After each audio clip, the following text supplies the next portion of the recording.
novo dia, de um novo tempo que começou. Nesses novos dias, as alegrias serão de todos, é só querer. Todos nossos sonhos serão verdade, o futuro já começou. Hoje a festa é sua, hoje a festa é nossa, é de quem quiser, quem vier. A festa é sua, hoje a festa é nossa, é de quem quiser, quem vier.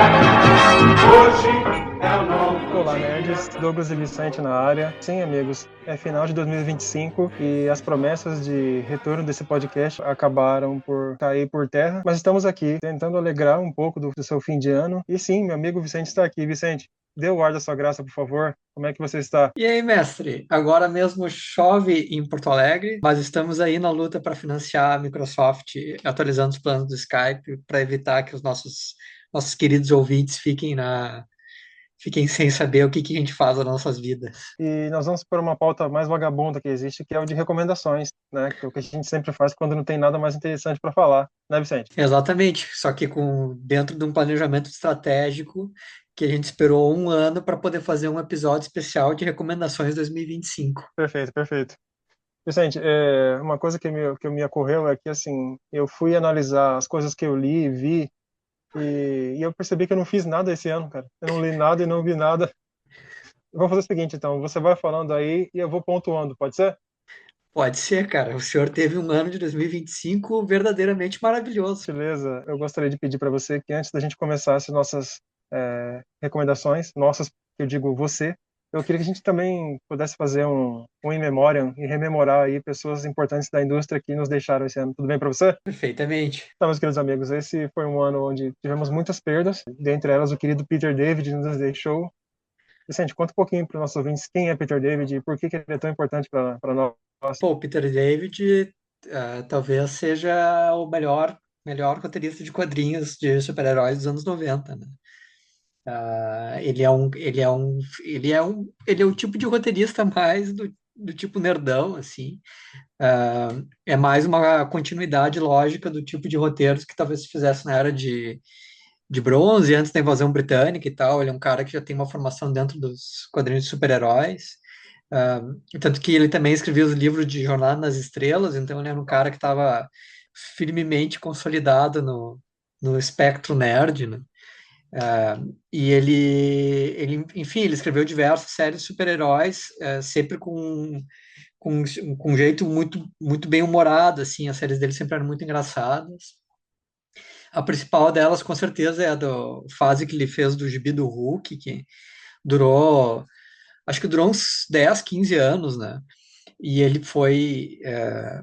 O Gibi do Hulk sempre foi uma série que ela meio que oscilava, assim, um personagem que era difícil encontrar um propósito para ele. Era difícil encontrar um desenhista regular e ele sempre teve fases muito curtas, mas muitos quadrinistas passaram por lá. E aí, quando chegou o Peter David, ele conseguiu dar assim uma estabilidade e desenvolver muito o personagem, né? Enfim, quando eu tinha ali meus 12, 13 anos, eu era disparado meu gibi favorito, porque ele tinha essa combinação de ser uma história contínua de super-heróis e ao mesmo tempo uma coisa muito engraçada, né? E sempre com quando eu digo assim, muito engraçado, eu não quero dizer que seja bobo, né? Ele era um sujeito meio debochado, mas ele conseguia escrever histórias que eram interessantes. Enfim, ele até é o cara que conseguiu desenvolver muito bem todo esse lado mais psicológico do Hulk, no sentido do Hulk ser uma manifestação da psique do Banner, e aquilo ali ser uma espécie de conflito interno que ele tinha que lidar. Uh, Ideias que talvez o Barry Windsor Smith tenha surgido com algumas delas, mas ele que conseguiu incorporar isso no personagem de uma forma regular, de conseguir fazer histórias todos os meses que mais ou menos abordavam esse tema, né? O Peter David, durante muitos anos, ele teve uma coluna crítica acho que era no Comic Book Buyer's Guide, que era uma revista sobre quadrinhos americana, muito nerd também. Ele tinha lá uma coluna fixa que era But I Digress, que era uma coluna que eu gostava muito de ler, assim. Ele falava muito sobre construção de roteiro e fazia análise crítica de grandes histórias, e sempre um pouco com essa perspectiva, assim, bem humorada. Eu lembro que teve uma série de colunas que ele fez, que era muito boa, que ele basicamente ficava apontando truques que ele usava para esconder falhas no roteiro dele, assim. Aí ele pegava lá algumas histórias do Hulk e ficava dizendo assim, isso aqui eu incorporei porque eu tinha um problema com isso e eu precisava tapar esse buraco, assim. Então, era uma coisa que me deu um insight muito grande sobre a construção da história como uma série de soluções de problemas e tal.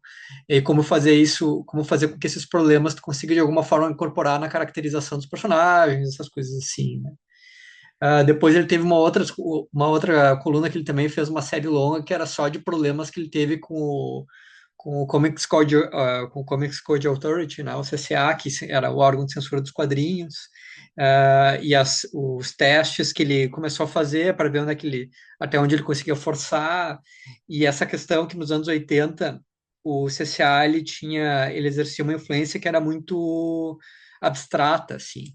Não, os gibis eles nunca chegavam a ser censurados pelo CCA. Toda a censura era prévia porque as pessoas não queriam chegar ao ponto de ter um problema com o CCA, né? Então os editores meio que já ficavam nos roteiristas dizendo assim, não faz isso porque vai dar errado, mas ninguém nunca testava, ninguém nunca recebia ou não, né? Era sempre uma censura que funcionava de um aspecto muito preventivo, assim. Então realmente uma grande figura. Ele teve um final de vida muito trágico porque o Peter David, o próprio Kurt Busiek, que também é um outro grande roteirista da mesma época, eles não são caras que eles não chegaram a enriquecer com os quadrinhos e tal, né? É um outro estilo de roteirista, né? Enfim, ele teve muitos problemas de saúde, ele não tinha plano de saúde, várias vezes ao longo da vida ele teve que fazer vaquinha para conseguir passar para conseguir fazer tratamento médico, essas coisas assim. Então ele é uma figura que ficou numa parte que é muito inglória assim do mundo das HQs. Um outro negócio que vale a pena citar porque os personagens que ele escrevia, eles eram muito fáceis de tu gostar dos personagens, né? Ele fazia as pessoas engraçadas e as pessoas com problemas, mas isso era de uma forma muito pouco forçada, assim, tinha uma certa leveza, né? E no Justiça Jovem era legal porque os protagonistas do gibi eram heróis adolescentes, só que não eram um gibi assim de draminha tipo Malhação, sabe? Que é uma visão assim meio romantizada e estereotipada que um adulto tem sobre quais são os dramas que um adolescente enfrenta, né? Ah, Sim. ele conseguia escrever com uma naturalidade, de um jeito que os personagens fossem engraçados e é, que- comparando com outro assim escritor mão de obra dos quadrinhos, se for ver o jeito que o Peter David escrevia adolescentes, o jeito que o Jude Binnick escreve adolescentes, assim, não tem nada a ver, né? Um faz umas novelinhas mexicanas e uns dramas meio palhosos, e o Peter David até tinha assim, esse elemento dramático, essa questão dos desafios da adolescência, mas ele conseguia tratar aquilo de uma forma que era muito mais fácil de tu se relacionar com os personagens e não ficar achando que eles eram só um bando de cuzão chorão, assim, né? Isso é muito incrível, né, Vicente? Que era um escritor capaz de dar voz ao personagem, né? Ele tinha uma voz própria, né? Isso é muito incrível para alguém que trabalha nesse meio. Outras duas perdas também que nós tivemos esse ano, né? Foi o Jim Shooter e o Jackson Guice, né? O Jackson Butch Guice. O Jim Shooter ele dispensa apresentações, né? Que foi, se não, o maior editor de quadrinhos dos anos 80 na Marvel. Ele é responsável pelos maiores sucessos e por ter transformado a Marvel nesse grande colosso, não multimídia, né?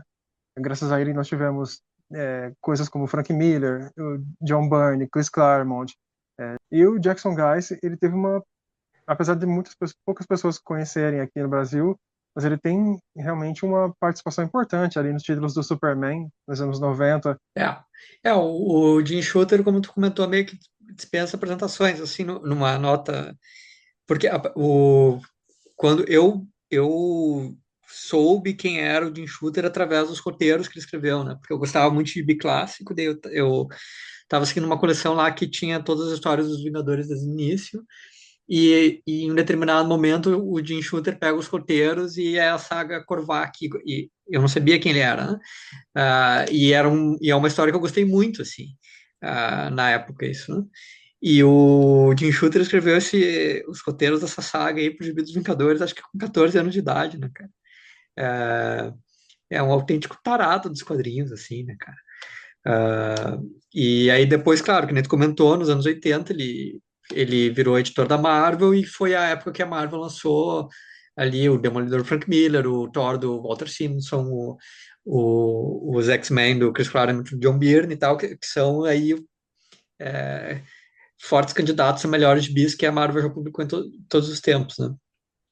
Claro que ele também era uma pessoa muito difícil e brigou com todo mundo mais de uma vez, e depois o John Byrne odiava ele, e fizeram o John Byrne, inclusive, porque o Shooter no final dos anos 80 começou a insistir no novo universo e tal, que ele queria criar como se fosse um Ultimate, assim, só que sem versão de personagens clássicos e 5 personagens novos. E aí ele saiu da Marvel e o John Byrne foi lá e escreveu uma história que explodia a cidade natal do Jim Shooter só por despeito, assim, né? O John Byrne também não é um cara exatamente fácil de se lidar, né? E o Jackson Guy's, que nem tu comentou, ele é muito conhecido por ter desenhado o Super-Homem ali depois da morte do Super-Homem. Acho que antes ele não desenhava ainda, né? Foi depois do retorno e tal. E ele é um quadrinista, assim, foi um momento interessante, porque tinha ele e tinha o John Bogdanove, que são desenhistas que eles são mais caricatos, assim. Então, teve um atrevimento visual muito grande da DC de colocar os dois, assim, nos gibis do Super-Homem e tal, né? Ah, porque ele tem um estilo muito mais agressivo, assim, né? Então, também, um grande desenhista também, um pouco na categoria da mão de obra anônima, assim, dos quadrinhos, né? É isso, galera. Esse foi o nosso In Memoriam. Cara, Vicente, por gentileza, me comece as suas recomendações aí do que você curtiu em 2025. Até me preparando pro episódio, eu me dei conta que eu li bastante coisa esse ano, assim, cara. Mas eu li, na verdade, eu li poucas coisas, mas eu li muito dessas coisas, né? Então, no início do ano, eu li o Demolidor do Chip Zdarsky, que foi a última grande fase aí do Gibi do Demolidor. Hoje em dia, a série mensal do Demolidor, acho até que está cancelado, ele não tem nenhuma série mensal, né, sendo publicada. Ah, mas essa foi a última grande fase, assim, que ele teve, né? Acho que foi publicado lá nos Estados Unidos entre 2018 e 2019, alguma coisa assim, né? Então eu demorei um pouquinho de tempo para ler, mas enfim, estamos aí na luta, né? Infelizmente eu não gostei tanto assim. Ela começa com uma premissa muito boa, que é o Demolidor, ele é acusado de ter assassinado um bandido e tal. E, uh, e ele entra no modo paranoia, que é uma coisa que mais ou menos espera do Demolidor, ele imagina que tudo isso é um complô, e aí ele descobre que, na real, ele realmente assassinou esse cara e ele tem que dar um jeito de lidar com essa culpa aí, né? De que ele achando que é um grande herói, na verdade, agiu de forma assodada e matou uma pessoa, né? E aí ele entra em contato com a família desse cara, ele tenta entrar em contato com eles como o Matt Murdock, daí tem um pouco essa relação ambígua sobre se esses caras sabem ou não que ele é o Demolidor, e se ele vai falar isso, e até que ponto ele está escondendo isso por ser conveniente para ele ou não, né? Então, essa parte da história é muito legal, né? E, claro, tem participação do Justiceiro, que dá todo esse ângulo aí de disputa moral, né? Pro conflito que eu estou vivendo. Mas, ao mesmo tempo, tem um jeito, assim, muito de gibi de super-herói, assim, né? Então, não tem o atrevimento visual, que é uma coisa que era muito comum nos gibis do Demolidor. Ah, no meio do caminho tem grandes sagas, algumas das quais são protagonizadas pelo próprio Demolidor, que também é uma coisa que fica meio deslocada, assim, porque o Demolidor não é um personagem que tu espera que seja o centro de uma grande saga, né? Então fica aí o fica aí o registro como leitura, mas acaba sendo uma coisa que eu não curti tanto, né? Ah, eu comecei a ler também a saga do Lanterna Verde, que tem o roteiro do Geoff Johns, que o Jeff Jones ele provavelmente escreveu a- o conjunto de histórias que definiu o Lanterna Verde do jeito que a gente entende ele nos dias de hoje, né? E tu vê que tem um lado interessante, que tu vê que é muito assim, ele tem assim uma visão muito de construção de universo, e ele está tentando reorganizar aquelas coisas, e ele tem algumas ideias que ele está tentando incorporar ali para o personagem e para dar um sentido para essa questão das cores e da Tropa dos Lanternas e tal. Ah, tem um problema que o Jones ele acaba sendo um roteirista meio convencional, assim, então algumas ideias que ele tem são legais e são boas, mas ele aborda elas de uma forma que é um pouco simplista, assim. Ah, então, também é uma leitura meio ambígua, assim, que eu estou fazendo, né? Entrando aí nas coisas que eu li e, de fato, curti ao longo do ano. Primeiro, tem uma graphic novel nacional aí, Dormindo Entre Cadáveres, que foi publicada pela Comic Zone e escrita pelo Luiz Moreira Gonçalves, é, que é um médico que trabalha no Brasil, mas ele é português, e desenhada pelo Felipe Paruti. Ah, eu achei essa graphic novel muito boa, cara. Ela é meio autobiográfica, porque o Luiz Moreira Gonçalves, ele tinha uma pesquisa, se não me engano, na USP,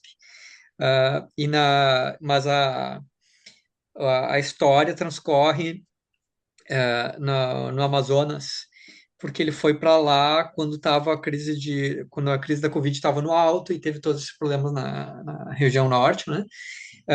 Então, o que o GB registra é essa fase na qual ele estava lá ah, no hospital, tentando ajudar ali na linha de frente do combate ao Covid e tal. O que tem de muito bom, assim, cara, é que o Luiz Moreira Gonçalves, ele não tem, que eu saiba, assim, exatamente um background com quadrinhos muito grande, mas essa graphic novel, ela é muito uma graphic novel, assim.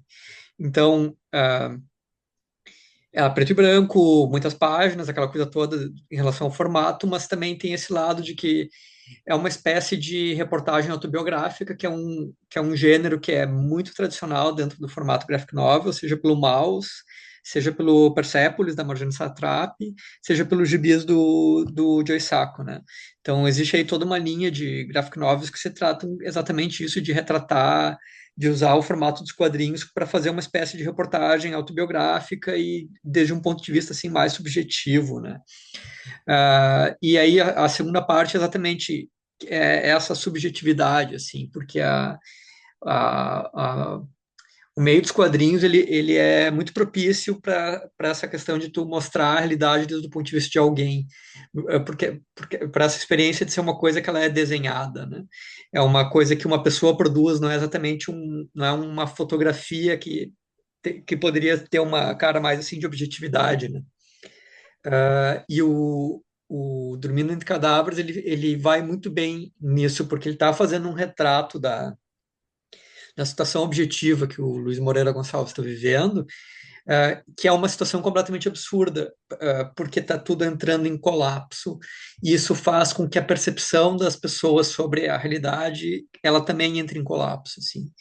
E o Felipe Paruti, ele tem um traço bem cartunesco, na verdade ele oscila muito bem entre um retrato mais realista e alguma coisa mais cartunesca que vai se tornando progressivamente assim mais rascunhada, o que retrata muito bem meio que a evolução da percepção do protagonista em relação às coisas que estão acontecendo e como a situação vai se tornando cada vez mais absurda, e como esse absurdo vai influindo na forma pela qual o cara percebe e retrata a realidade que ele está vivendo.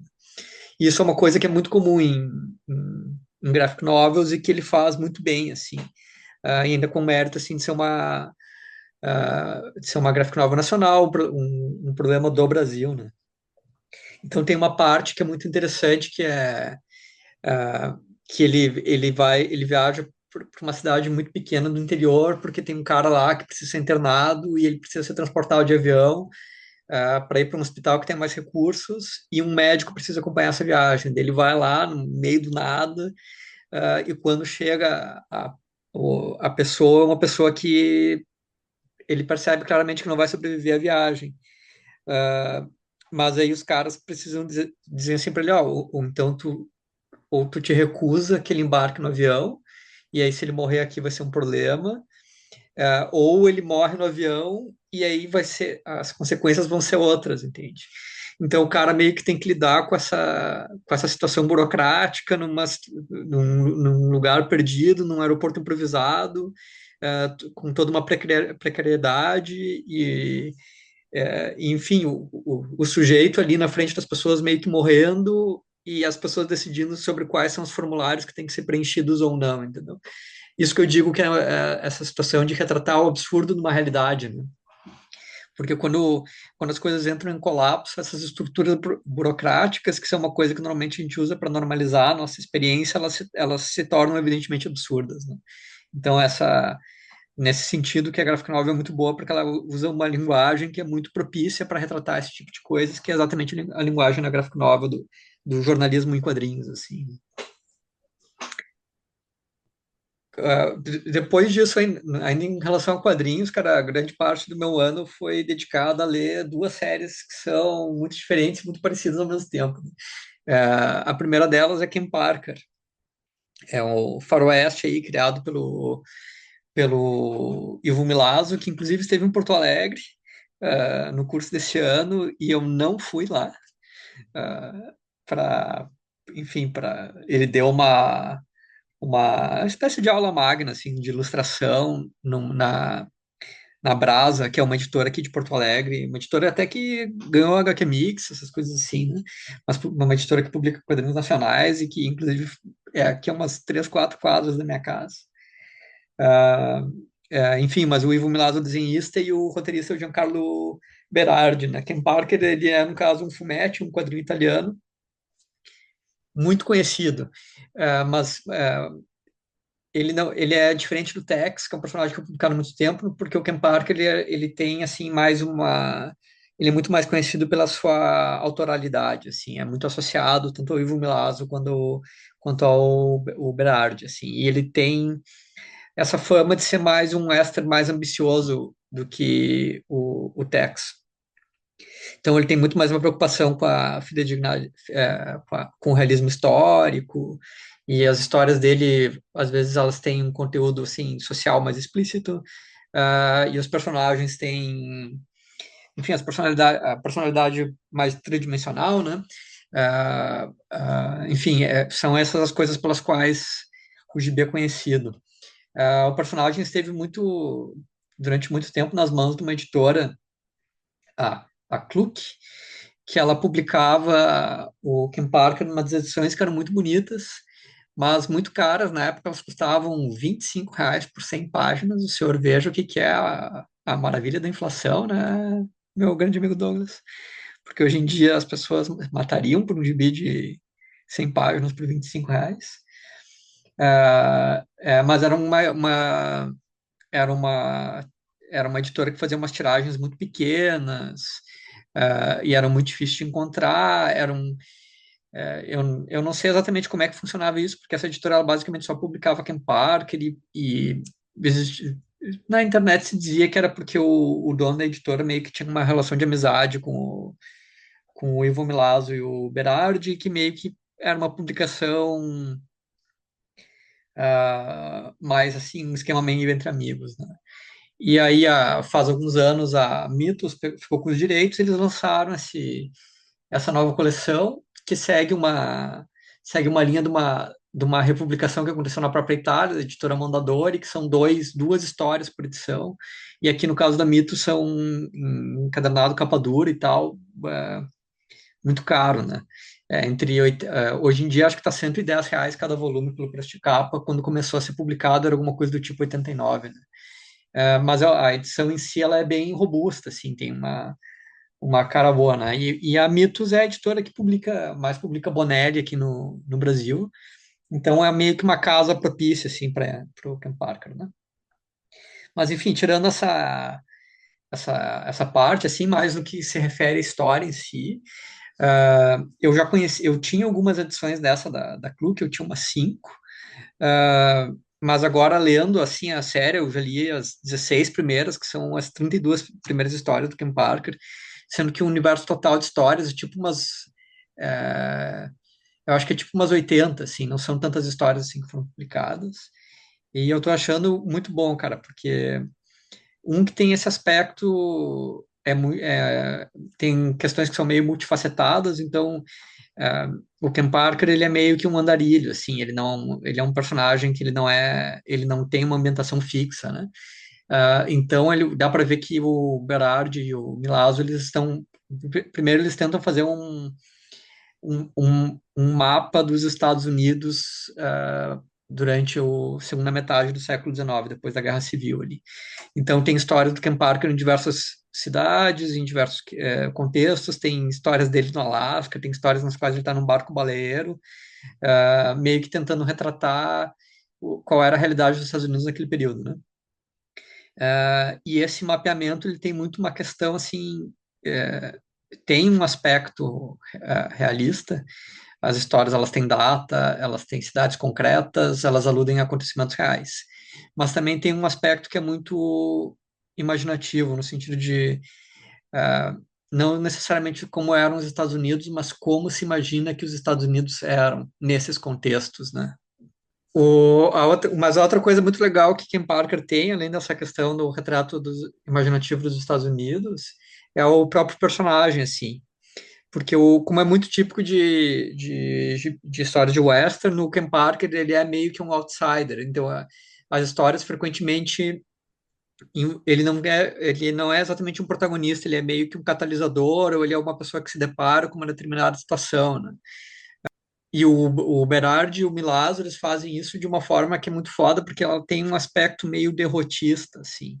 Então, o Ken Parker, ele tem todo um lance de ser um cara que ele é um personagem muito moral, porque ele tá tentando fazer a coisa certa e ele não quer que as pessoas sejam assassinadas e ele não mata as pessoas aleatoriamente e ele caça apenas para sobreviver. Enfim, ele tem toda uma relação com os índios, que ao mesmo tempo são retratados de uma forma bastante complexa, porque tem essa questão de ser dos indígenas que são mais guerreiros e essa situação do conflito entre os índios e o homem branco, digamos assim, é retratada de uma forma que ela não é exatamente uma, uma simples passividade, assim, uma situação trágica, né? Mas, enfim, o Ken Parker ele fica frequentemente se envolvendo com essas situações, muitas vezes de forma meio involuntária, e muitas vezes sem ter exatamente uma resposta objetiva ou uma forma de solucionar os problemas com os quais ele se depara, né? Então, agora, acho que no volume 16, tem uma história que ele encontra o General Custer, e toda a história é construída meio que na ausência do General Custer, né? Porque o Ken Parker está indo se encontrar com ele, porque o Ken Parker, nesse momento, ele é um batedor do exército e ele está cumprindo uma missão que envolve ele precisar entrar em contato com o Custer. E ele vai encontrando diversas pessoas e as diferentes pessoas falam para ele coisas diferentes sobre o General Custer. Então, é um pouco fazer assim esse retrato multifacetado do personagem histórico, que tem pessoas que gostam dele, tem pessoas que acham que ele é um canalha, tem pessoas que acham que ele é um assassino, tem pessoas que acham que ele é um herói, tem a questão da esposa dele, pela qual ele é extremamente apaixonado e manda cartas, e é um marido muito bom, e ao mesmo tempo ele é infiel, e o Ken Parker ele fica nessa jornada meio que tentando imaginar quem é que o Custer é na realidade, e ele não chega numa saída para isso. Ele chega lá e meio que constata que é uma pessoa que está exposta a situações diferentes e em cada situação dessas ele pode ser uma pessoa diferente e tu não tem exatamente como saber quem ele é, né?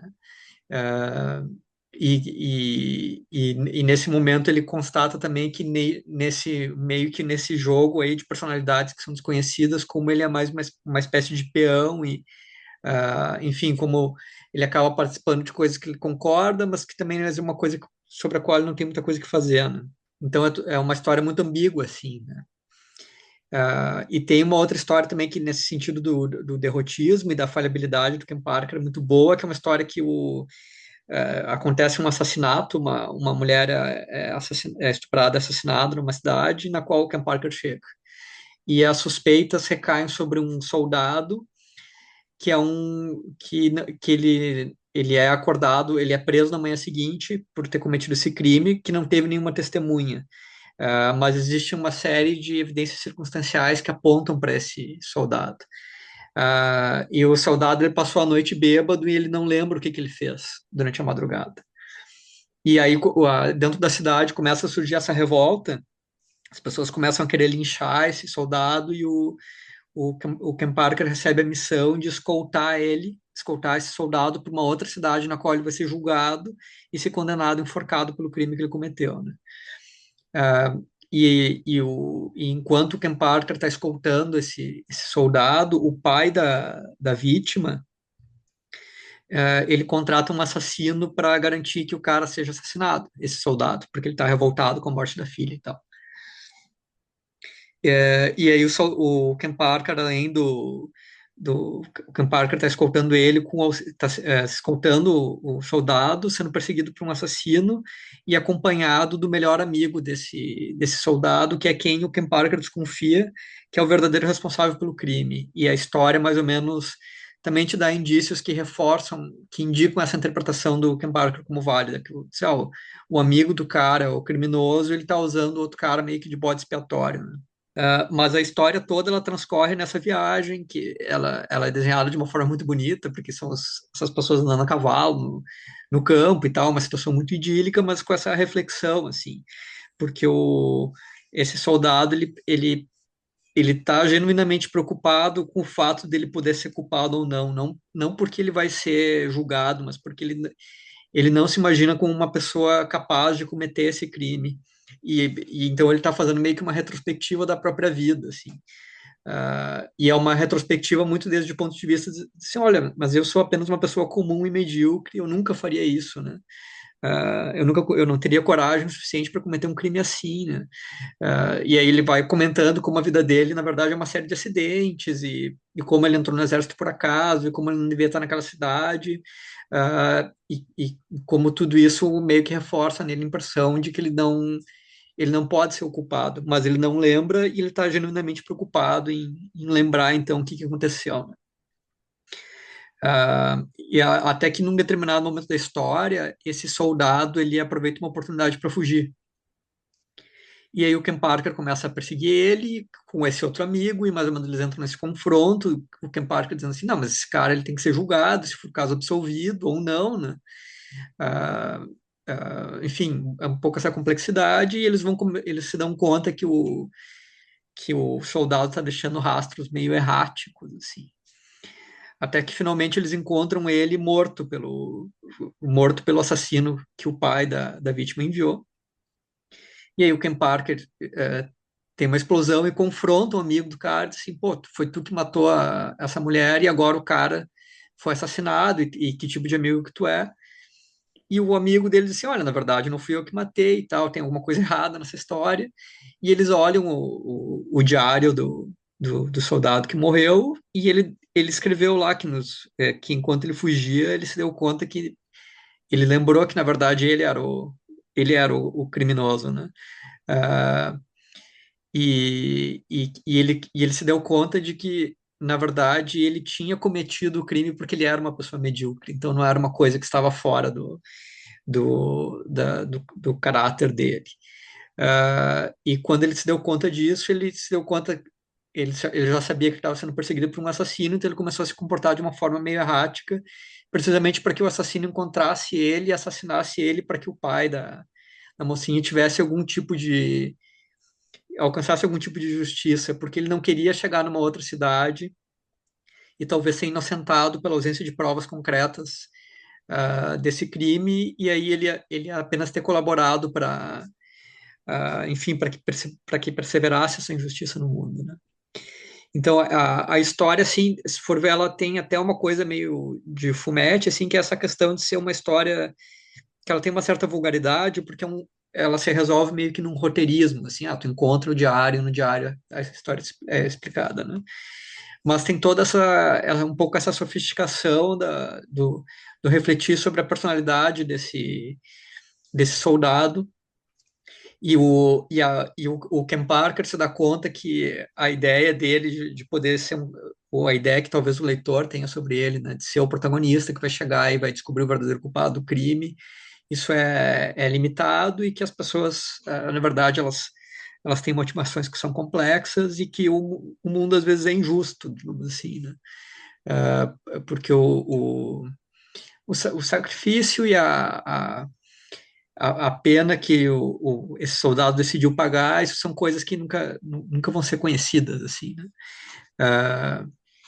Ah, enfim, tem toda essa complexidade, ainda que dentro desse esquema, assim, meio que do roteirismo, existe uma certa sofisticação nisso, né? Então, esse é um gibi que eu tô lendo aí. Eu li os 16 primeiros volumes, e que eu tô gostando muito, assim, foi uma... eu sempre gostei muito do Ken Parker, eu já tinha lido esses primeiros volumes da Kluck, mas lendo, assim, na totalidade da história, e todas essas nuances aí que vão aparecendo, é uma série que eu gosto demais, e o Ivan Lazo, ele é um desbunde, né? Ah, Ele tem uma coisa que me lembra muito do Hugo Pratt, que é um dos meus desenhistas favoritos, no sentido que ele tem um desenho que é muito solto, assim, tanto que ele é muito conhecido por fazer aquarela e tal, né? E isso rima muito com esse aspecto mais reflexivo e contemplativo que as histórias têm, né? Então, enfim, é meio que 10/10, assim, né? E o outro gibi que eu tô lendo bastante são as histórias do Conan, que saíram na revista da Espada Selvagem do Conan, escritas pelo Roy Thomas, né? Quadrinista da Marvel ali, desafeto do Shooter. E foi o Roy Thomas que substituiu o Stan Lee como editor-chefe da Marvel lá nos anos 70, e desenhadas principalmente pelo John Buscema e um monte de filipino, né? E são adaptações das histórias do Robert E. Howard, né, que é o criador do Conan como personagem de literatura. São histórias de capa e espada. Então, o Conan, como todo mundo que ouve esse podcast deve saber, é um bárbaro, né? E autêntica leitura de rodoviária, assim, não muito distante dos gibis do Fumetti, né? E desenhadas pelo John Buscema, que gostava muito de desenhar essas histórias de bárbaro, assim, que sempre foi um virtuoso aí, né? Enfim, visualmente é um deslumbre, assim, foi publicado originalmente em formato magazine, então eram histórias já com uma pretensão mais adulta, né? Então tu vê, esses arte-finalistas filipinos, certamente trabalhando sob a influência aí de algum tipo de estimulante ou alguma coisa assim, porque a quantidade de tinta que os caras gastam por página é uma loucura, né? Enfim, tem todo esse aspecto que faz com que as histórias sejam. Essas histórias, o Conan é um personagem muito popular no Brasil, né? Assim como o Tex, mesmo, que a gente estava falando antes. Então, essas histórias são muito conhecidas, né? Comparando assim com Kim Parker, também tem uma certa sofisticação, assim, que é difícil de saber se ela é do Roy Thomas ou se elas estão nas histórias originais do Robert E. Howard, né? Porque o Robert E. Howard era uma personalidade muito mais instável, ele morreu por suicídio bastante jovem, assim, né? E o Roy Thomas é meio que um tarado de histórias pulp, que ele pode muito bem estar meio que fazendo um trabalho de editorialização, assim, meio que selecionando as melhores ideias e escrevendo as histórias e meio que dando uma coerência para aquilo, né?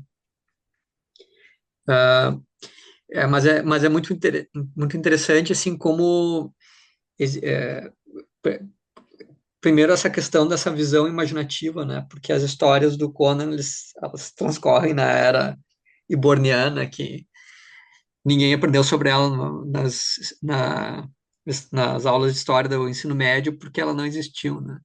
E é num planeta que é muito semelhante à Terra, mas que tem uma geografia que é própria, assim.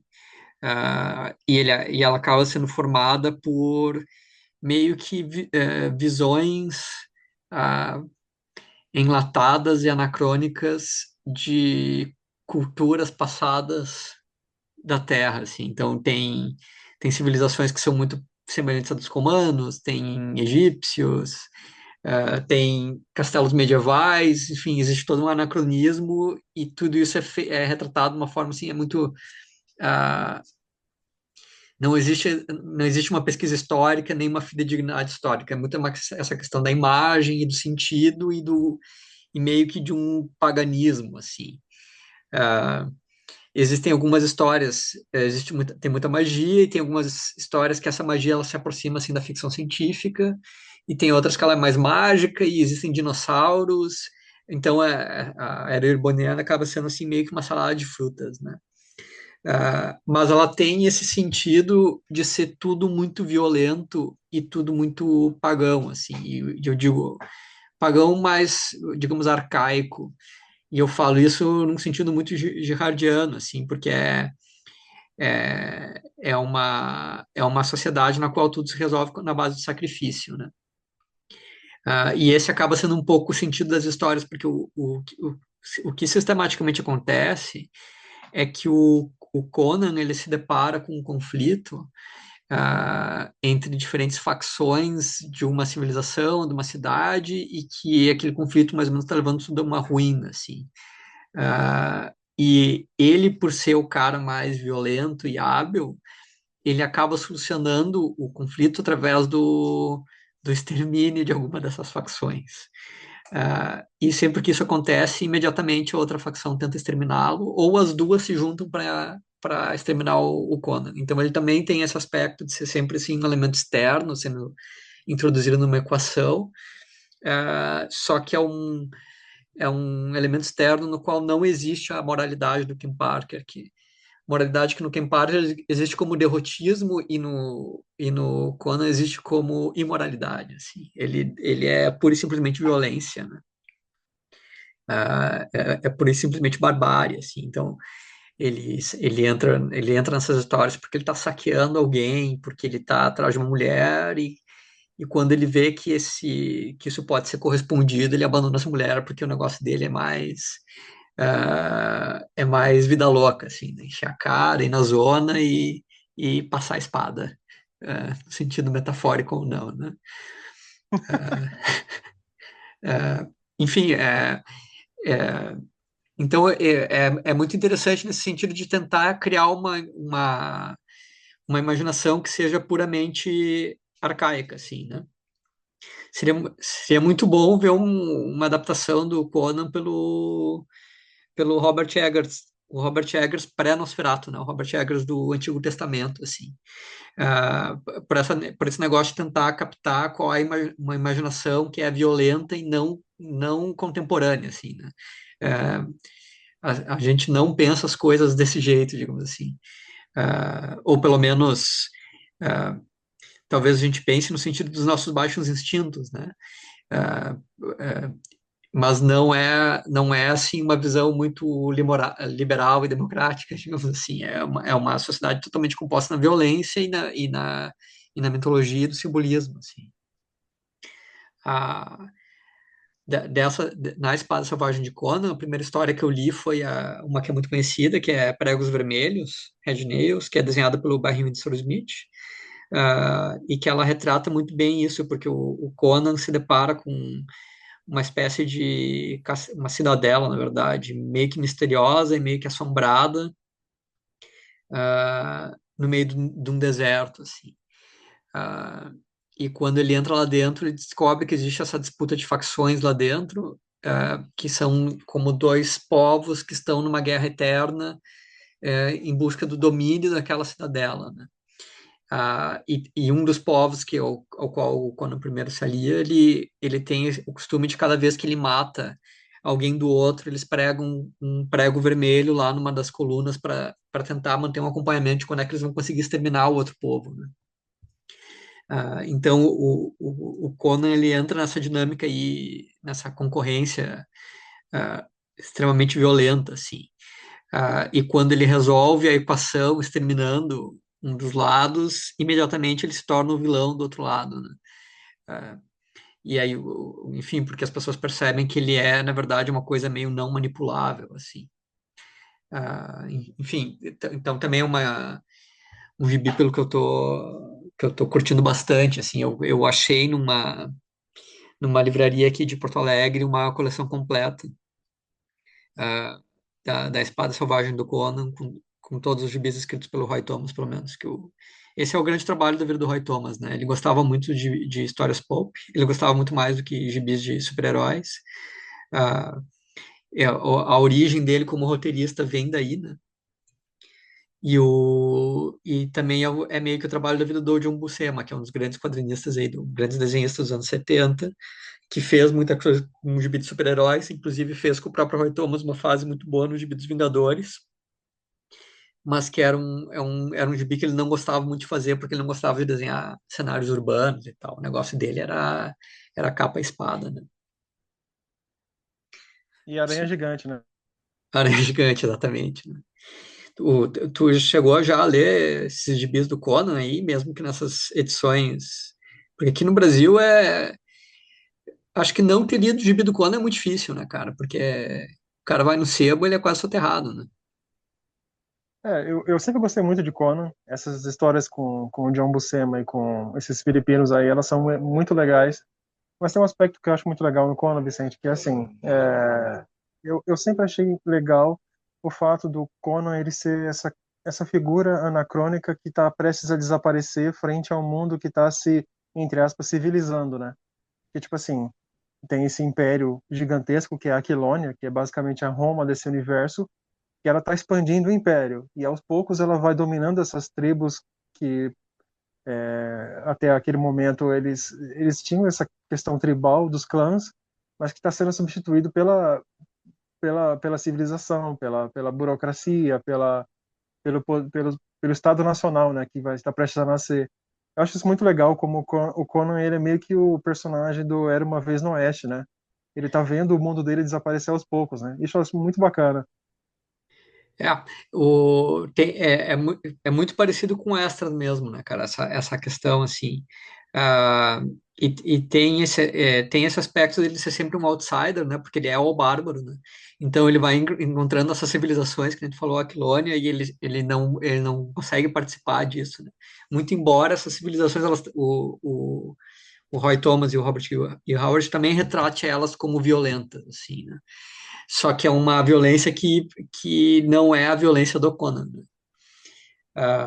Porque o mundo do Conan é um mundo muito de simbolismos, assim, né? Ah, nada é literal, assim. E esse negócio de ser anacrônico, assim, dele se deparar com coisas que estão em diferentes momentos históricos, que nem o Império Romano em plena expansão e ao mesmo tempo castelos medievais, é, é- fica muito legal porque dá essa impressão que são histórias que elas não passam num tempo determinado, né?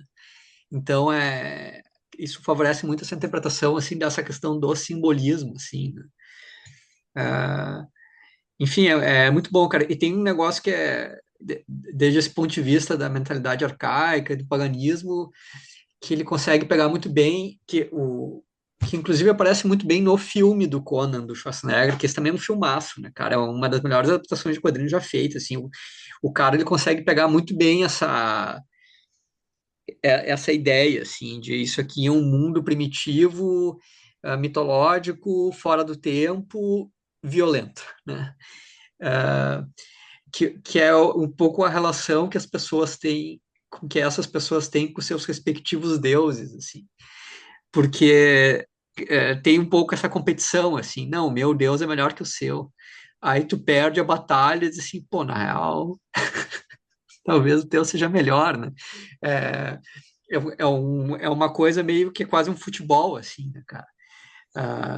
E é uma coisa típica da mentalidade pagã, assim. Então enfim, é muito bom e tem essa questão que nem na própria Red Nails tem um momento em que um dos magos, ele usa uma espécie de pistola que dispara um raio, e o texto de apoio, ele meio que dá uma explicação com magnetismo, assim. Então é meio que uma ficção científica deslocada, sabe? O que também é uma das coisas maravilhosas dessa questão da era irбoniana, é como exatamente o cara consegue colar todas essas coisas assim de cultura pulp num universo que no final das contas é coerente, entendeu? Funciona muito bem, né? Essas histórias do John Buscema e do Roy Thomas tem sempre esse lance legal, né, de que é um aspecto meio além da imaginação, porque no final sempre tem essa meio ironia trágica, né? Tipo, o Conan resolve o problema, mas de uma maneira bem acaba que a situação toda é uma desgraça por si só, né? Tem uma história muito legal do Conan que eu lembro agora que o Conan ele está trabalhando como mercenário para a Quilônia. Então ele é um destacamento que está indo para uma aldeia tentar pacificar esse lugar porque os entre aspas selvagens estão atacando um forte aquiloniano em uma região. Então o Conan ele vai até lá e ele começa e ele tem contato com esse líder tribal que ele tem que matar. E eles se conectam automaticamente porque o Conan, aquele cara é o Conan de um outro tempo, Aham. mais jovem. Então, é muito bacana como ele cumpre o papel, ele acaba matando esse líder, mas a conexão que ele tem com esse sujeito é muito maior, tá ligado? Então, ele nutre respeito, ele não tem respeito pela civilização propriamente dita, mas com esse outro mundo que está aos poucos desaparecendo, né? Isso eu acho muito legal. É. E tem um elemento meio trágico nisso, porque é, em diversas histórias aparece essa questão que existe uma profecia de que o Conan vai ser rei, sabe? Só que ele vai ser, ele não vai ser o rei da civilização da Quilônia. Ele vai ser esse rei da barbárie, né? Ah, então ele é quase como um messias dessa violência, assim, né, cara? Até tem uma história do Roy Thomas que é muito legal, que o Conan se envolve com esse conflito e aí um determinado cara trai ele, captura ele e crucifica ele no meio do deserto. E abandona ele para morrer. E aí tem todo esse negócio assim, uma coisa meio cristã, assim. E o que o Conan faz é sair da cruz na base da força bruta, assim. Ele meio que puxa as mãos dele até o prego atravessar a mão e ele sai meio que despedaçado, pega uma espada, vai lá e mata todo mundo, sabe? Então, um pouco esse messianismo da violência, assim, sabe? É tipo assim, é o Jesus do Jair Bolsonaro, né? Exatamente. É, é, e um pouco o que é um mundo imaginado desse jeito, né? Então e isso, enfim, acho que a gente pode confiar nos nossos ouvintes que eles não vão fazer essa interpretação, mas a gente não, ele não é que exatamente essas histórias celebrem essa visão de mundo. Elas recriam assim, essa visão de mundo, exatamente para que a gente perceba imaginativamente como isso tudo é violento, entendeu? E arcaico no final das contas, né? A própria relação que o Conan tem com a deidade que ele acredita, né, que é o Crom, é uma relação baseada na barganha, né? Exatamente. É, isso é muito bom, né, cara? É, qual é o mérito do Kron, né? Que ele te faz ser mais forte para tu matar mais pessoas, né? É, enfim, é muito bom, cara. Tô gostando demais dessas histórias. Ah, meio que nessa linha aí também, esse ano eu li Torgal, que a Pipoca Nanquim tá lançando no Brasil, né?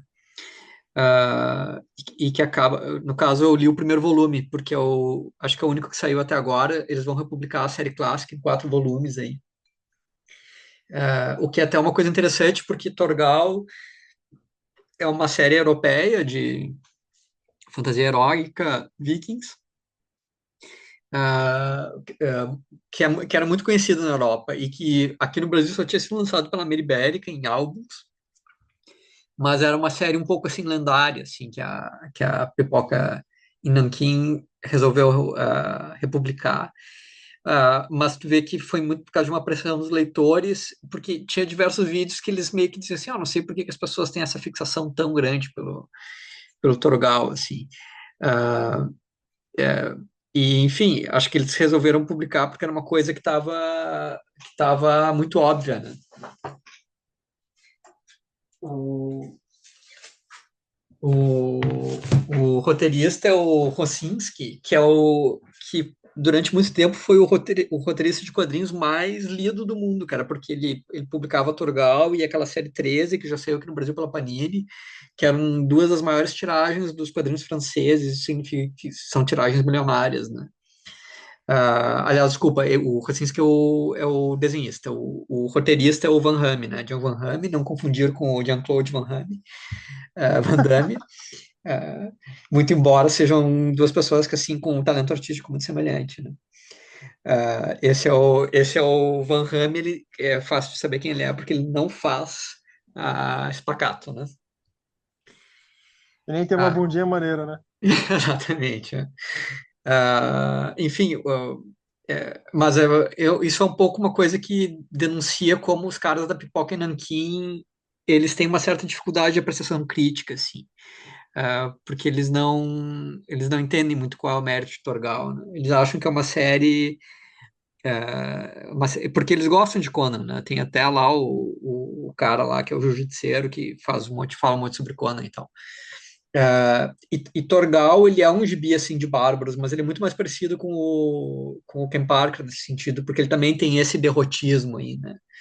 Ah, então o protagonista, que é o Torgal, ele é esse grande guerreiro e também essa figura quase messiânica, assim.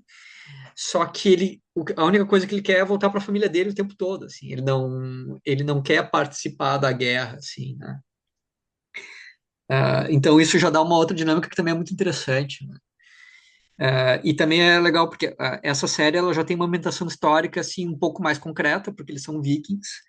Ah, Claro que tudo isso é de uma forma muito mitologizada e tal, e tem uma participação de ficção científica assim mais incisiva, porque o Torgal, na verdade, no terceiro ou quarto álbum, ele se revela como filho de alienígenas, assim.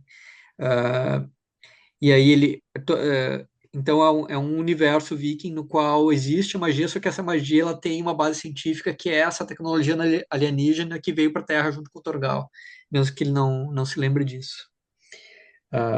Enfim, acaba entre Ken Parker, Torgal e Conan é quase como se fosse assim três lados de um triângulo, né? Ô, Vicente, eu nunca tinha procurado esse Torgal, não, cara. Pô, interessante pra caramba. É muito bom, cara. A série clássica que eles estão publicando na Europa saiu talvez começou a ser publicada em 77 e deve ter se encerrado em 90 e alguma coisa, assim. É, Lá foi um grande sucesso do Jean Van Hamme. Ah, Enfim, e aqui no Brasil sempre tinha essa lenda do quem é que vai publicar Torgal, quem é que vai publicar Torgal, né? Até que a Pipoca Nanquim finalmente resolveu fazer o serviço por aí. Até fico feliz, cara, porque as edições da Pipoca Nanquim são muito boas, né? E eles já tinham publicado em Cal, essas outras séries, o Blueberry, né? Essas outras séries europeias mais clássicas, assim. E baratinho também, né? Pô, não vou nem entrar nesse mérito aí, cara. Felizmente temos 13º. Não, mas falando sério, se você for pensar assim, cara, até que o preço é bacana, né? Em vista do que poderia ter sido, né? Sim, é que eles fazem essas edições que elas são muito grandes, assim, né? Acho que eles estão publicando 4, 5 álbuns por volume, né? Se fosse ser publicado álbum por álbum, meu Deus, né? Pelo menos vocês têm consciência que o nerd brasileiro tá quase morrendo de fome, né? É, em grande parte por causa deles, né? Eles têm essa consciência porque eles olham seus próprios extratos bancários. Isso me lembrou outro dia que eu fui abrir minha caixa de e-mail e apareceu um e-mail me desejando Feliz Ano Novo do meu banco. Aí eu fiquei só pensando, desgraçados, né? Eles que tiraram a minha paciência e só me deram ansiedade e depressão e estão me desejando Feliz Ano Novo. É foda, né, cara? Ai, ai, ai. Maravilhoso mundo moderno. Os caras arrancam teu dinheiro e ainda dão risada da tua cara. Vicente, mas diga lá, o que que você tá assistindo aí para outras bandas aí? É. Filmes. Em relação a filmes, esse ano eu vi um monte de filme, cara.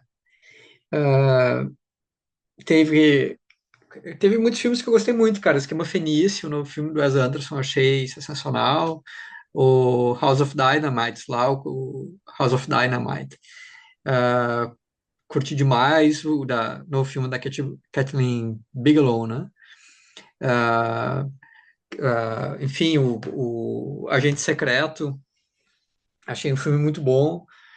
Ah, Então, fala um pouquinho mais então do Agente Secreto, por favor. certo, cara. O Agente Secreto, cara, muito bom, assim. Eu não sei se eu gosto mais do Agente Secreto ou do Som ao Redor, assim. O Som ao Redor, ele é mais, talvez um pouco mais explícito, assim. O Agente Secreto, ele tem uma questão que ele é um filme muito visual e muito imaginativo, assim. Então tem muito dessa questão de construir uma construção, uma imaginação do que é o Brasil.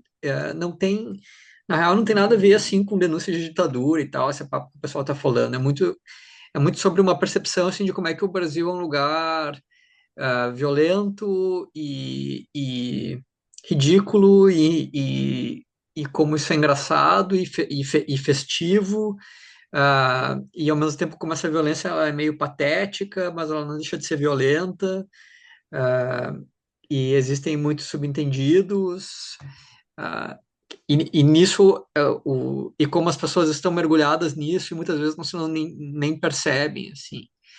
Ah, e tem um toque, assim, bem metanarrativo, porque o filme transcorre nas proximidades da estreia do filme Tubarão, e o filho do protagonista é obsessionado com o Tubarão e com a estreia do filme, quer ver o filme, e tem muito essa questão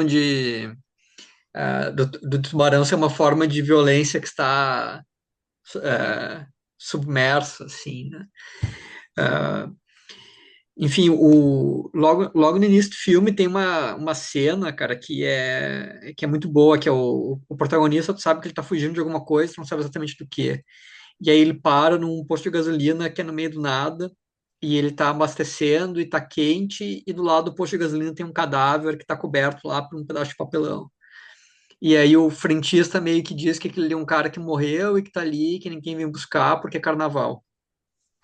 E tem uns cachorros de vira-latas que estão meio que tentando comer esse cadáver, e esse frentista tá dividido entre atender os clientes e afugentar esses cachorros, assim.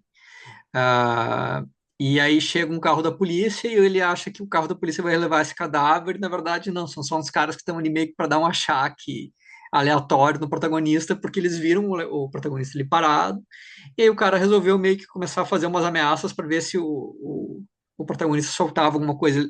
Ele não sabia que o protagonista era culpado de nada, entendeu? Ele não estava perseguindo o protagonista, ele apenas começa a olhar o carro e aí ele diz assim, esse farol funciona, esse pneu, começa a fazer essas insinuações e aí de repente sabe que é carnaval e tal. Ah, então é toda uma série de ameaças assim que é muito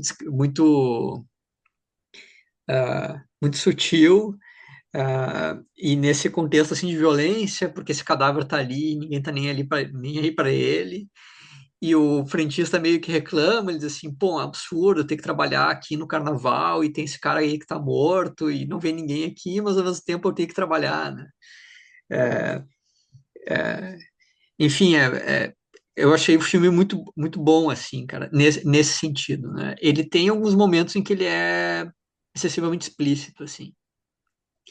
Então, é, enfim, tem uma hora que tem uns caras que eles são fascinados com um sujeito que ele veio da Alemanha e ele tá morando lá em Recife e tal. E aí eles acham que o cara é um alemão refugiado nazista, mas na verdade ele é um judeu que fugiu dos nazistas.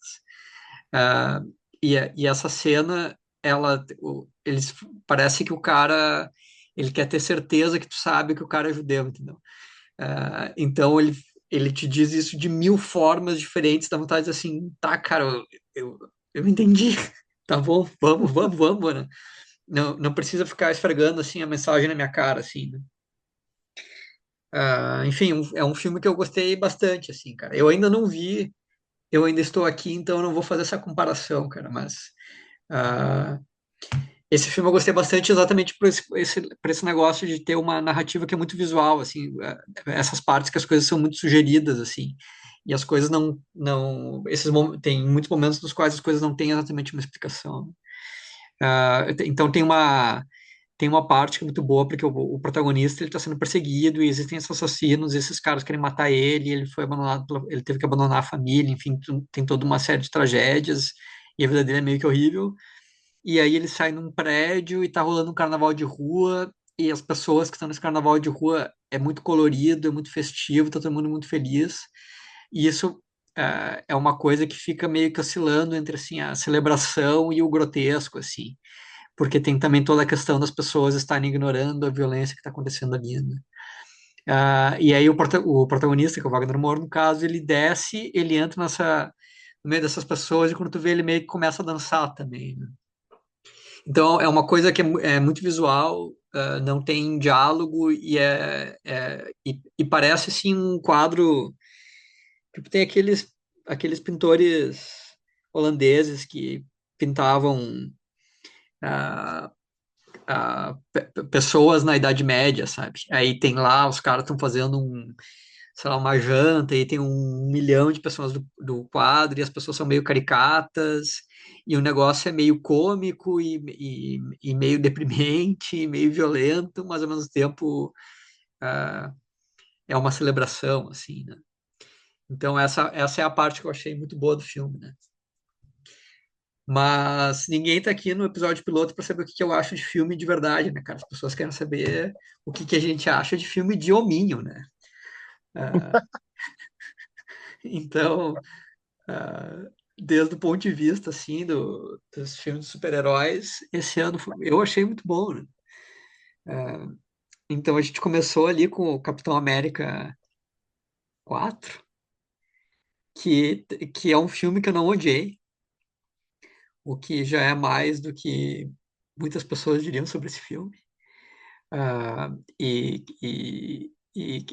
talvez seja assim um elogio que o filme nem mereça, porque o filme também tem muitos problemas, assim, tu vê que ele é muito enjambrado e tal. Mas é um filme que ele tem uma questão de que é tentar fazer um filme da Marvel que seja uma coisa mais da Marvel, assim.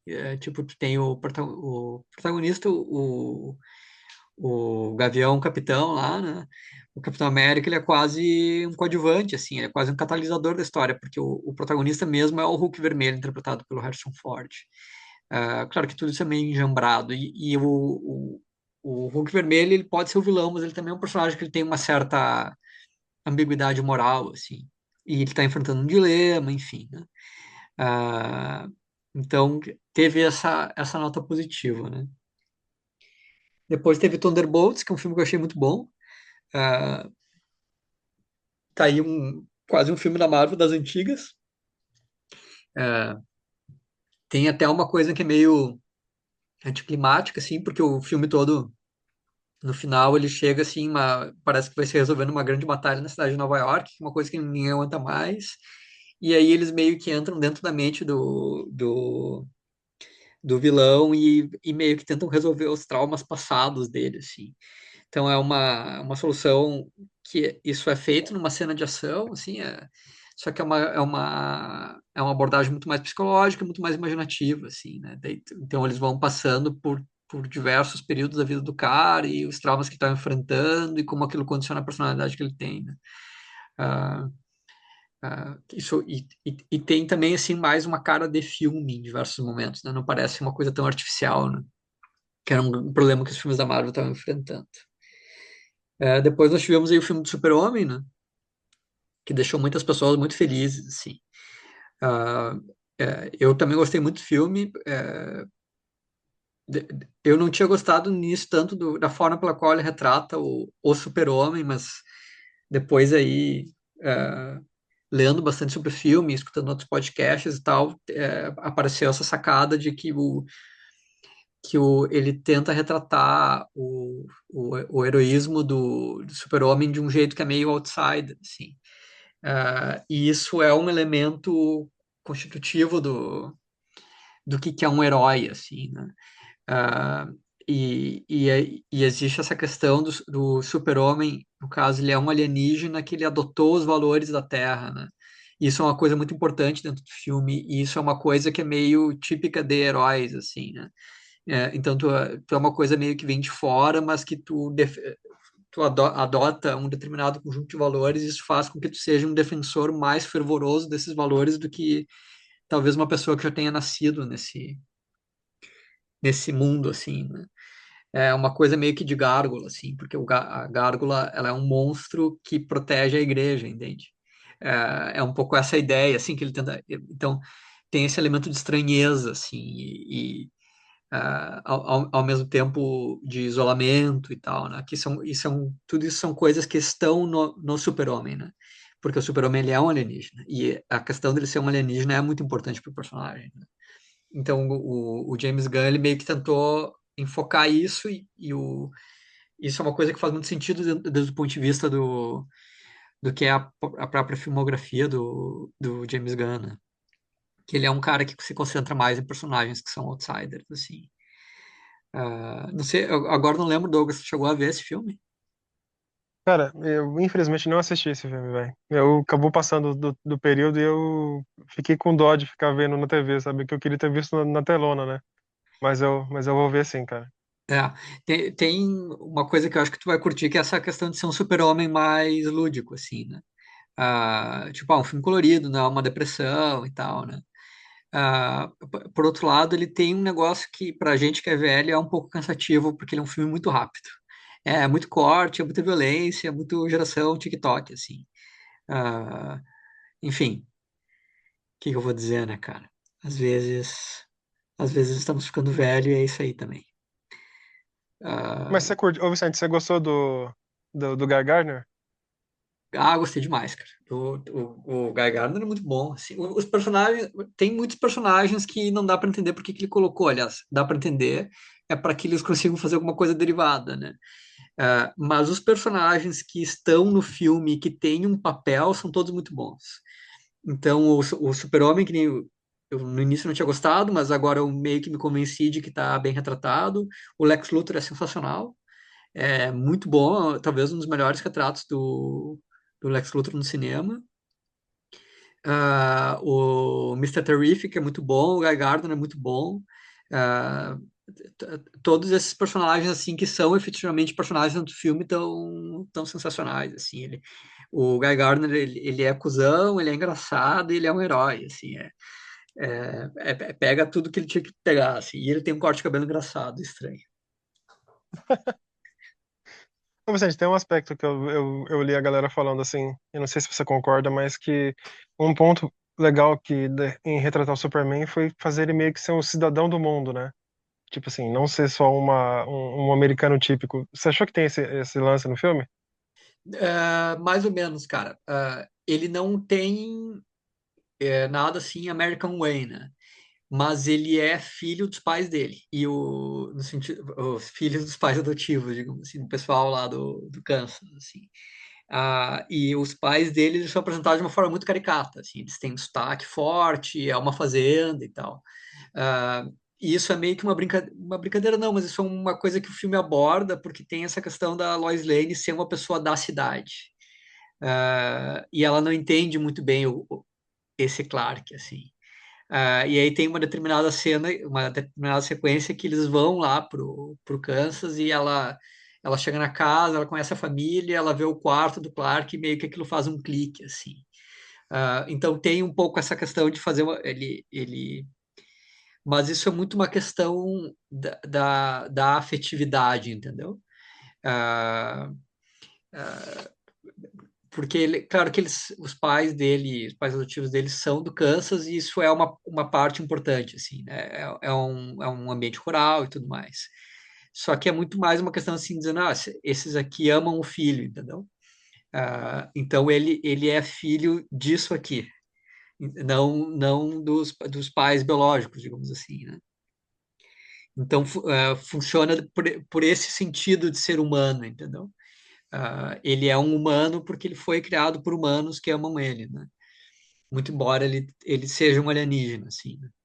Mas, então, a filiação dele é realmente com a humanidade nesse ponto, assim, né? Pode crer, pode crer. Mais algum filminho de herói que você viu, Vicente? E nós vimos o que é o melhor filme de super-heróis do ano aí, né, cara? Muito embora essa não seja uma opinião compartilhada pela crítica e por muitas pessoas decentes e muitas pessoas que talvez sejam um pouco mais objetivas ah, em relação a esse assunto do que eu, mas que é o filme do Quarteto Fantástico, né? Ah, Ah, ele é um filme que ele tem. Eu sei que ele tem muitos defeitos, assim, cara. Tem alguns momentos que ele é achatado e visualmente pouco imaginativo, muito embora ele tente ser, né? Porque ele tem essa questão de ser um passado retrô e tal, né? Seria uma coisa que daria margem, assim, né? Mas ele é muito bom na questão de pegar, assim, esse dilema dos personagens cribianos, de pegar uma história, que é uma história de uma família, e colocar um contexto mitológico maior, assim, né? Ah, enfim, então, o dilema que o Red Richards enfrenta com a chegada do Galactus, porque basicamente o plot do filme é que o Galactus chega para devorar a Terra e ele pede que, para impedir, ele diz assim, não, então eu quero que o filho de vocês, eu quero que vocês me entreguem o filho de vocês, né? Ah, e o Quarteto Fantástico tem que um pouco de resolver esse dilema moral, porque as pessoas do planeta querem que o filho seja entregue, né? Ah, eles querem que o inocente seja sacrificado, né, para que se livre, seja para que essa ameaça existencial apocalíptica seja banida, né? E ao mesmo tempo tem todo um dilema do próprio Red Richards com a própria paternidade, assim. Então, no início, ele está fazendo muitas pesquisas científicas com a Sul e tentando descobrir qual é o filho, mas desde esse ponto de vista biológico e científico, assim, como se ele fosse um cara que interpreta a realidade através da ciência e ele está completamente apavorado com o fato de que ele vai ser pai e ele tenta resolver isso como se fosse uma equação matemática, sabe? Ah, e isso faz com que chegue esse monstro devorador no mundo dele, que é uma pessoa que vai consumir o mundo dele, né? Que é a criança, né? Ah, então um pouco essa ambiguidade assim dele estar enfrentando esse dilema na vida dele e aparece essa ameaça. Então essa como o filme ele consegue funcionar nessas escalas, né? Então tem o dilema da família, tem o dilema da paternidade, e tudo isso está simbolizado no vilão que é o Galactus e o vilão do Galactus tem esse aspecto mitológico que é do chegar e pedir o sacrifício inocente para poupar a gente do apocalipse, né? Ah, então, o Red Richards, ele, desde o ponto de vista dele, é quase como se fosse assim, porque a vida do meu filho, de certa forma, vai destruir a minha vida, né? Porque ele vai deixar de ser, ele vai se tornar pai, né? Que ele vai existir de uma outra forma, né? Ah, ele pode entregar o filho dele em sacrifício e continuar sendo ele, entendeu? Então, é um dilema muito humano, assim, e muito individual, né? E que é colocado numa escala muito grande, assim. Ah, e é isso aí que personagens da Marvel conseguem fazer, né? Essa é a graça que eles têm, né? Então, o filme, enfim, não fez dinheiro suficiente. Na real, nada disso me importa. Quero que eu não sou acionista da Disney. Quero que toda a gente quebre, se foda e dê dinheiro pro Peter David, né, cara? Que é o que eles deveriam estar fazendo em primeiro lugar, né? Ah, agora você lançou a braba, hein? ah, mas, enfim, como história e como um filme bom, e nesse sentido de pegar o espírito dos personagens, eu achei que eles conseguiram ah, fazer isso muito bem. Ô, Vicente, e a Surfista Prateado, você curtiu? Cara, faz sentido dentro da história, assim. Ah, porque é importante na história que o Tocha Humana se apaixone por ela, né? Ah, e isso, de certa forma, é uma é uma referência a algo que acontece na trilogia do Galactus original, porque na trilogia do Galactus original também tem muito essa questão da família, né? E um dos pontos de virada da história para que eles consigam derrotar o Galactus é que o surfista prateado ele conhece a Alicia Masters. Então ele meio que se apaixona porque ela é uma escultura cega e tem toda essa humanidade, e é aí que ele percebe o valor da vida humana, né? Ah, não teria como fazer isso porque o filme ele já tem o problema assim de ter bastante personagem assim. Então não teria como ainda fazer mais Alicia Masters e introduzir mais essa subtrama. Então eles simplificam fazendo o meio que o Johnny cumpre esse papel, porque o Johnny se apaixona pela surfista prateada e ele começa a fazer esses esforços no sentido de entender o que, que é essa figura enigmática, entendeu? Ah, então funciona muito bem. Enfim, ela é a Xalabal, né? Ela não é o Norrin Raj. Esse é o comentário para você, nerd, que deveria estar tomando medicamentos. E aquilo ali meio que uma realidade alternativa, então faz sentido também. Se tu é o tipo de pessoas, se você é ouvinte, é o tipo de pessoa que está tentando procurar uma explicação nesse nível de racionalidade, fique tranquilo que ela existe, né? Ah, bom. Gente, mais alguma consideração? Não, cara, acho que é isso aí. Não sei se o Quarteto Fantástico tu chegou a ver. Cara, eu também não assisti. Eu não assisti nada esse ano, cara. O senhor tá na glória, mestre. Esse é um filme que vale a pena ver, cara, porque assim, tem a questão do Galactus na tela de cinema ser muito grande e tal, né? E essa grandiosidade é uma coisa que é interessante para o personagem e que funciona dentro da história. Mas, mas tirando isso, ele não é um filme assim ah, ah, que exija esse sentido da história e tal, essa mistura, a questão da paternidade, a questão do aspecto mais mítico, assim, tu vai ver na telinha e vai dar tudo certo. Ah, perfeito. Vicente, eu pediria para que você fizesse aí uma despedida de 2025 e desse seus votos para os nossos queridos ouvintes. Pois olha, mestre, o que eu vou dizer? Primeiro, muito obrigado aí, né, pelo convite para a gente gravar o episódio de 2025. Os nossos ouvintes não precisam ficar ansiosos. Em 2026 a gente vai Em gravar um dezembro. episódio também, exatamente. Ah, é, Muito obrigado aí por todos pela paciência de ter nos ouvido, pela paciência de ter esperado. E é isso aí. Pessoal, eu queria desejar a vocês aí um excelente 2026. Eu sei que eu falei pouco nesse último episódio por conta que eu não assisti nada nem li nada, mas eu sei muito bem, seu filho da mãe, que você entrou aqui para ouvir o que o Vicente quer dizer e não eu. Então, tá tudo certo, tá tudo tranquilo. Então é isso, pessoal. Muito obrigado. Tenha um excelente 2026 e abraço. Eu só não vou corrigir o Douglas nessa declaração aí, porque ele, na verdade, é o host do episódio piloto, e para ser host, tu precisa sobrevalorizar a contribuição das outras pessoas. Viu? Aprendam com esse sujeito, hein? Obrigado, pessoal. Até a próxima.